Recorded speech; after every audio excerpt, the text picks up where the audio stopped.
जय हिंद और जय श्री राम। वीडियो को लाइक करिए, शेयर करिए, कमेंट करिए, चैनल को सब्सक्राइब करिए, नोटिफिकेशन बेल को दबाइए। आरंभ करते हैं वीडियो को दोस्तों। अभी मजा आएगा ना भिड़ो। सुधांशु देखिए, सबसे पहले मैं कहना चाहूँगा दीपावली का यह पर्व है तो हर देशवासी को और हर भारतवासी को और विश्व के सभी लोगों को दीपावली के दीप पर्व की बधाई। और उसके साथ साथ यह भी समझिए कि भारत की वैज्ञानिक सोच कितनी गहरी थी। कार्तिक मास की अमावस्या डार्केस्ट नाइट होती है पूरे साल में। क्यों? इस समय ज्योतिष के अनुसार माना जाता है सूर्य अपनी नीच राशि पर होता है, तुला राशि पर, परंतु एंगल के हिसाब से देखें तो इस समय अर्थ जो है सबसे फारदेस्ट और सबसे डार्केस्ट एंगल पर होती है सूर्य के साथ, इसलिए अमावस्या होती है। ये कोई प्रूवन फैक्ट है, इसमें कोई किंतु परंतु नहीं। तो पहले तो इस बात पर हमें गर्व करना चाहिए। अब देखिए, उससे एक दिन पहले धन्वंतर त्रयोदशी होती है, जो आयुर्वेद के देवता माने गए भगवान धन्वंतरी। और भगवान धन्वंतरी ने आयुर्वेद दिया है और ये हमारे धर्म ग्रंथ का हिस्सा है। और इतना ऑथेंटिक डॉक्यूमेंटेड साइंटिफिक डॉक्यूमेंट है ये कि WHO ने जो एक international centre for traditional medicine बनाया है, उसका केंद्र भारत के जामनगर में है। चूंकि आयुर्वेद ही एकमात्र ऐसा ट्रेडिशनल मेडिसिन की विद्या है जिसका बाकायदा डॉक्यूमेंटेड और ऑथेंटिक चीजें जो साइंटिफिकली वेरीफेबल है वो है। अब आप देखिए, अगले दिन क्या होता है? अन्नकूट होता है। यह प्रूवन है कि बरसात के बाद अब प्रकृति में रसों को पुष्ट होना शुरू होता है। देखिए, फल भी इस समय से अपने वो गेन करते हैं, शरीर के अंदर भी रसों की पुष्टि होती है। अगर आप कहें तो हेल्थ में गेन करने के लिए, जिनको स्वास्थ्य लाभ करना हो, तो ये समय अब से लेके सबसे अच्छा माना जाता है। पहले तो इस बात के लिए सबको ईमानदारी से भारतीय संस्कृति की ज्ञान परंपरा का सम्मान करना चाहिए। अब मैं आता हूं राजनीति वाली विषय पे, तो मैं कहना चाहता हूं एक और दृष्टि से यह दीपावली आज हर भारतवासी के जीवन की पहली दीपावली है, क्योंकि 5 शताब्दियों के बाद श्री राम लला विराजमान अपनी पूर्ण भव्यता दिव्यता के साथ श्री राम मंदिर में प्राण प्रतिष्ठित होने के बाद आए हैं। और जो अनुराग भदौरिया जी ने कहा वही तो मैं कह रहा हूं। राम राज्य का आदर्श था, बैर न कर काहू सन कोई, राम प्रताप विषमता कोई। किसी से कोई बैर नहीं है, सारी विषमता खो दी। इसलिए श्री राम जन्मभूमि न्यास ने जब श्री राम जन्मभूमि की प्राण प्रतिष्ठा किया तो सबको बुलवाया। राम मंदिर के विरोध में खड़े रहने वाली कांग्रेस को भी बुलाया।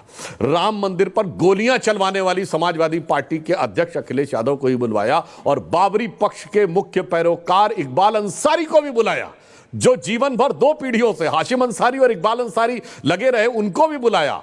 यह होती है हिंदू धर्म की उदारता, यानी सबको बुलाया। बैर न कर काहू सन कोई। मगर देखिए, इकबाल अंसारी तो आए, उनका इकबाल बुलंद हो गया। और ये लोग ऐसे अभागे हैं, या आए नहीं वो तो अलग बात है, इन्होंने लिख के दिया कि हम नहीं आएंगे। इन्होंने लिख के दिया हम नहीं आएंगे। कोई किसी को शादी में बुलाता तो लिख के नहीं दिया जाता कि हम नहीं आएंगे। अरे जाइए जाइए, नहीं जाइए नहीं जाइए। मगर ये वो लोग हैं, कांग्रेस और समाजवादी पार्टी। हम कह रहे हैं सभी धर्मों का सम्मान है, मजार पे जाने में, इनका सिजदा करने में कोई समस्या नहीं है, मगर राम मंदिर पे कोई नहीं जाता। और कांग्रेस तो वो पार्टी है जिसकी 3 पीढ़ियों ने बाबर की कब्र पे जाके सिजदा किया है। 1959 जवाहरलाल नेहरू, 1968 इंदिरा गांधी और 2005 राहुल गांधी अलॉन्ग विद मनमोहन सिंह। और नटवर सिंह ने अपनी किताब one life is not enough में लिखा है कि 1968 में जब इंदिरा गांधी सिजदा कर रही थी तो मैं उनसे चंद फीट की दूरी पर खड़ा हुआ था, और बाबर की कब्र पे सिजदा करना अपने आप में एक अलग अनुभव है। और अगर वो इंदिरा गांधी के साथ हो तो उससे बड़ा अनुभव नहीं हो सकता था। और ऐसा लगता था कि तमाम सदियां सिमट कर एक लम्हे में आ गई। उन लोगों को 5 सदियों के बाद यह उठता हुआ दिखाई नहीं पड़ रहा है। इसीलिए मैं सिर्फ एक पंक्ति में कहूंगा, मैं किसी को शब्दशः नहीं कह रहा हूं, इस अंधकार के पर्व में, अंधकार के अवसर पर जो ज्योति का पर्व होता है, इसके बावजूद कुछ लोगों को अंधकार ही दिखता है, जिसके लिए तुलसी ने रामचरितमानस में लिखा है, सहज पाप प्रिय तामस देहा। यानी जिन लोगों की पाप वृत्ति होती है, तामसी वृत्ति होती है, यथा उल्लू कही तम पर नेहा। मैं कैवियट लगा कह रहा हूं, किसी के लिए नहीं कह रहा हूं। जैसे उल्लू की सहज आकर्षण अंधकार की तरफ होती है, उसे प्रकाश दिखता ही नहीं, भागता है तुरंत अंधकार की तरफ, वैसे ही जिन लोगों की नकारात्मक वृत्ति होती है वो सिर्फ अंधकार की तरफ भाग रहे थे। तो हमारे विरोधियों का ये भी, और हमारे 2 मौलाना साहब बैठे हुए हैं, तो मैं ये भी कहना चाहूंगा, हजरत निजामुद्दीन औलिया की दरगाह पर भी दिवाली में दीप जलाया जाता है और देवा शरीफ में रंग भी खेला जाता है। मगर अफसोस की बात यह है कि वो प्रकाश इन लोगों को दिखाई नहीं पड़ता। और एक फैक्ट और बता दूं जो आपके बहुत से दर्शकों को नहीं पता जी, होगा, बताइए प्लीज। 22-23 दिसंबर 1949 की रात को जब श्री राम लला विराजमान प्रकट हुए थे तो ये कहा गया एक दिव्य रोशनी दिखाई पड़ी, दिव्य रोशनी दिखाई पड़ी। और उसके बाद श्री राम की मूर्तियां वहां पे आई और वो दिव्य रोशनी देने की गवाही मजिस्ट्रेट के सामने किसने दी है? यूपी पुलिस के एक सिपाही अब्दुल बरकत ने। अब्दुल बरकत को रोशनी 49 में दिख गई थी और इस भव्यता के बावजूद कुछ लोगों को रोशनी 2024 में नहीं दिख रही है। इसके लिए हम क्या कर सकते हैं? उन्हें नजर बदलनी चाहिए। नजारा तो बहुत सुंदर दिख रहा है। क्या बात है सर, क्या बात है सर, क्या बात, ये बात है। अरे सर क्या बात है। दोस्तों वीडियो को लाइक करिए, शेयर करिए, कमेंट करिए, चैनल को सब्सक्राइब करिए, नोटिफिकेशन बेल को दबाइए ताकि जब भी हमारा वीडियो ड्रॉप हो तो सबसे पहले आप लोग देख सकें और अपना राय व्यक्त कर सकें। आप क्या सोचते हैं इस वीडियो के बारे में वो ज़रूर बोलिए कमेंट्स में। तो फिर देखिए इस वीडियो में हमारे जो सुशांत त्रिवेदी जी हैं वो बात कर रहे हैं अनुराग भदौरिया से और मौलाना रशीदी जो एक बहुत बिगेटेड और हेट्रेड से भरे हुए इंसान है। जैसे आप लोगों को पता है कि वो क्या क्या अनाप शनाप बोल चुके हैं हमारे रिलीजन के बारे में, पर तब भी हमारी जो लॉ एंड ऑर्डर मशीनरी है उनके अगेंस्ट कोई भी एक्शन नहीं ले पाती है। तो फिर वो भी एक पॉइंट है, क्योंकि आप लोगों को पता होगा कुछ दिनों पहले हमारे नवरात्र हुआ था। नवरात्र में इन मौलाना ने एक टेलीविज़न शो में जाके हमारी जो देवी दुर्गा देवी को और हमारी जो शक्ति की जो उपासना करते हैं उनके ऊपर एक बहुत बड़ी ब्लास्फेमस और गाली दी है। और उस गाली के लिए इनका ऊपर अरेस्ट मौलाना रशीदी ये भी ट्रेंड किया था, पर ये अरेस्ट नहीं हुए क्योंकि आप लोगों को पता है कि इंडियन जो पुलिस है वो ज़्यादा जब हिंदुओं के अगेंस्ट हेट्रेड फैलता है तो फिर ज़्यादा एक्शन ले लेता है। पर जब भी सरतंत्र युद्ध ऐसे कुछ एक्शन होता है तो फिर एक्शन ले लेता है उनके अगेंस्ट मोस्टली। तो फिर ये बंदे हैं वो। और इस वीडियो में हमारे सुधांशु त्रिवेदी बात कर रहे हैं राम मंदिर, रामलला और उसके मूवमेंट के बारे में। अभी राम जी का मंदिर बन गया था, 500 साल बाद मंदिर बना था। बनने के बाद अभी पहली बार दिवाली हुआ है, तो राम मंदिर और श्री राम का जो दिवाली है, पहली दिवाली हो रही है उस मंदिर में 500 साल बाद। तो फिर एक बहुत बड़ा ओकेजन है और बहुत बड़ा एक फेस्टिवल है, क्योंकि पिछले साल जब राम मंदिर बना था तो लोगों को बहुत मिर्ची लगी थी, खासकर जो ये मुसलमान कम्युनिटी के लोग हैं। जैसे रशीदी हैं, ये तो बोलते रहते हैं चैनल्स में जाके, पिछले साल भी बोला था इन्होंने कि राम मंदिर वो जो एरिया है, वो जो जगह है, वो राम मंदिर रामलला का बर्थ प्लेस नहीं है, उधर कोई मंदिर था ही नहीं। कोर्ट ने बस आस्था के आधार में मंदिर को दे दिया हिंदुओं को। तो फिर हमें उनको अभी भी लगता है कि उधर जो एक ढांचा था वो ढांचा बाबरी मस्जिद का वही होना चाहिए था। और ये तो बताइए आप लोगों को, ये तो ऐसे मौलाना है जिन्होंने सोमनाथ मंदिर में कुछ गलत कृत्य हुए थे, इसके कारण वो जो किलर और हत्यारा, नृशंस हत्यारा और हिंदुओं का नरसंहार करने वाला घोरी गजनवी, उनको ये पूछता है ये बंदा। और आपको तो पता ही है कि हमारे मंदिरों के साथ क्या हुआ था। बिल्कुल तोड़ा ही तोड़ा, सब जगह के जाके तोड़ा मंदिरों को। और हमें उसके ऊपर बात करने का भी एक फ्रीडम नहीं था 14 से पहले, पर अभी धीरे धीरे आ रहा है। और ये जो एक मंदिर तोड़ने का एक सिलसिला चल के आ रहा था मिडिवल पीरियड में, क्योंकि हिंदू जो लीडरशिप था वो एक हद तक बहुत डैमेज हो गया था उनका, क्योंकि एकत्रता नहीं थी उनकी, एकता नहीं थी। और हमारे जो राजपूत लीडर्स थे सिवाय महाराणा प्रताप के सब एक उदार मन के थे।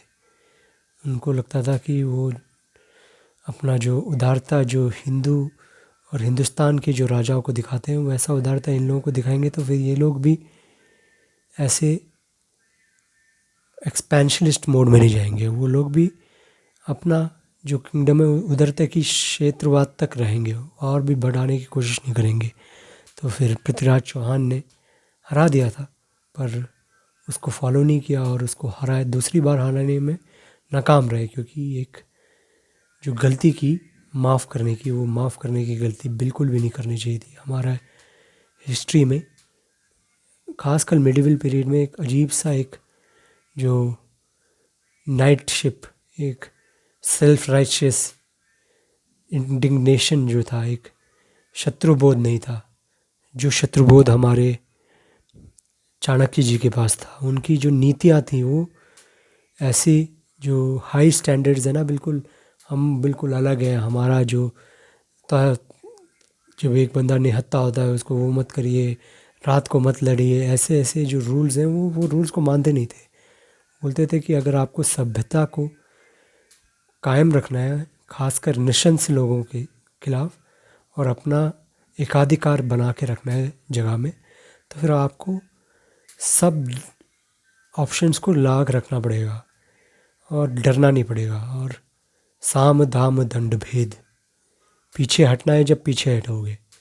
जब आपके पास संख्या बल ज़्यादा नहीं है तो फिर आप आगे जाके मत लड़िए, आप पीछे जाके लड़िए, आप गोरिल्ला वॉरफेयर करिए, आप छापामार युद्ध करिए, आप गरीमी कावा करिए, जैसे शिवाजी महाराज ने किया था। तो फिर ये सब नहीं कर पाए थे हम, इसलिए हमारे मंदिरों को इन घुसपैठियों और आक्रांताओं ने तोड़ा। पूरे नॉर्थ इंडिया में ज़्यादातर जो मंदिर थे वो पूरे के पूरे तोड़ दिए थे इन लोगों ने। काशी विश्वनाथ को भी बहुत भारी तोड़ा, कृष्ण जन्मभूमि को भी बहुत भारी तोड़ा, और भी कितने सारे मंदिर हुआ करते होंगे हमारे जिनको इन्होंने तोड़ के उसके ऊपर अपना प्लेसेस ऑफ वर्शिप बना दिया। और उसके लिए हम प्रोटेक्शन के लिए हमने एक लॉ भी बना दिया 1990s में। वो जो कार सेवा के बाद जो घटना हुई थी उसके बाद नरसिम्हा राव ने उसको मुसलमानों को अपीस करने के लिए एक नया लॉ बना दिया कि आप जो एक पिछले हज़ारों साल पुराना जो एक गलत हुआ है उस गलत को आप कोर्ट में जाके रेक्टिफाई भी नहीं कर सकते। आप बोल भी नहीं सकते ये हमारे साथ गलत हुआ है और आप हमें न्याय दीजिए। तो फिर ऐसा एक लॉ भी बना दिया हमने। लॉ बनाने के बाद हमको लगा कि हम तो बिल्कुल ऊपर हैं, हमारा जो वैल्यूज़ है बिल्कुल अलग है। ये सब जो एक वसुधैव कुटुंबकम नाम का एक अजीब सा कॉन्सेप्ट है ना, वो बस एक हद तक ही चल सकता है और उसके बाद नहीं चल सकता। तो फिर ये जो चाणक्य नीति है वो शिवाजी महाराज ने फिर से लेके आए, हमारे महाराणा प्रताप फिर से लेके आए। तो फिर वैसे ही हमको करना चाहिए। और जो अभी राम मंदिर का विजय हुआ है हमें 500 साल बाद, अब तो हमारा काशी भी बाकी है, मथुरा भी बाकी है, और भी कितने सारे मंदिरें बाकी हैं हमारे जिनको कब्ज़ा में रखा हुआ है इन लोगों ने। इनको पहले बोल दिया था हमने, जब 90s में चल रहा था तो फिर बोला था कि हमें 5 दे दीजिए आप, तब 3 मंदिर दे दीजिए हमें, काशी, मथुरा और अयोध्या। हम बाकी जो भी मंदिरें थी उनको हम पूछेंगे नहीं, आप अपना ये हट छोड़ के आप करिए ये सब। पर इन लोगों ने बोल दिया नहीं करेंगे हम, तो फिर हिंदुओं ने भी लगा दिया। जो अभी भी बोल रहे हैं, जैसे हमारे विष्णु शंकर जैन और बहुत सारे लॉयर्स हैं जो कोर्ट में जाके लड़ रहे हैं और बोल रहे हैं कि इधर हमारा मंदिर हुआ करता था। बहुत सारे जो मस्जिद हैं उनके ऊपर इन लोगों ने बना के रखा है, इनको तो मज़ा आता है। जैसे काशी विश्वनाथ के जो मंदिर है, ज्ञानवापी मंदिर था उधर, उस मंदिर का जो शिवलिंग है उस शिवलिंग को इन्हें वज़ू खाना बना दिया था, जहाँ ये जाके अपना पैर वैर धोते हैं, थूकते उगते भी हैं। कहीं सही में शिवलिंग था उधर, बिल्कुल ठीक तरह शिवलिंग दिखाई देता है, पर इन लोगों को कोई फ़र्क ही नहीं पड़ता था।